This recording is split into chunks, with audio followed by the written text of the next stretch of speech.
আজকে আমার মেয়ের জন্মদিন। কালকে আমরা বিকালে কেক আনতে গিয়েছিলাম। আজকে সারাদিন কি করব তোমাদের দেখাবো।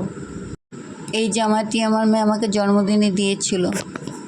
ঘরের পুজোটা সেরে নিলাম। আজকে আমি 15 জন বয়স্ক লোককে খাওয়াবো বলে আমি নিজের হাতে রান্না করেছি পোলাও, আলুর দম, সাথে ফুটি, জলের বোতল আর কেক। প্যাকেটগুলো সব রেডি হয়ে গেছে, এবার একটা করে ব্যাগে ভরে নিচ্ছি। আমরা খাবার নিয়ে টোটোতে বসে পড়লাম, বেরিয়ে পড়েছি।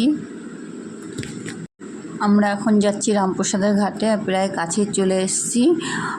আমার মেয়ে গোলাপ ফুল খুব পছন্দ করে, তাই একটা স্টিক নিয়েছি। আমরা পৌঁছে গেছি, সব খাবারগুলো নিয়ে নেমে পড়লাম। এবার কেক কাটা হবে আমার মেয়ের ছবি সামনে নিয়ে।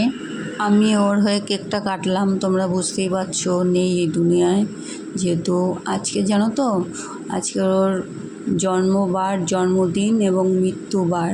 আজকে আমার মতো অভাগা মা নেই। কেকটা কাটা হয়ে গেল। এবার আমি ওই গোলাপ ফুলের স্টিকটা আর খাবারটা আমি ওর ফটোর সামনে দিচ্ছি। এবার সব কেকগুলো কেটে বাটির মধ্যে রাখলাম।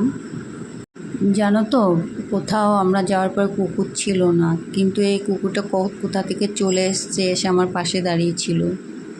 আমি খাবারটা ঘাটে ওখানে দিতে গিয়েছি, ও কুকুরটা এসে খেয়ে নিল। তারপরে আমার মেয়ে ওর রূপ ধরে হয়তো এসে খেয়েছে। আমি এখন সব খাবারগুলো ওদের দিতে যাচ্ছি। ওই সময় মনের অবস্থা খুব খারাপ ছিল, তাই ভিডিওটা ঠিক করে তোলা হয়নি।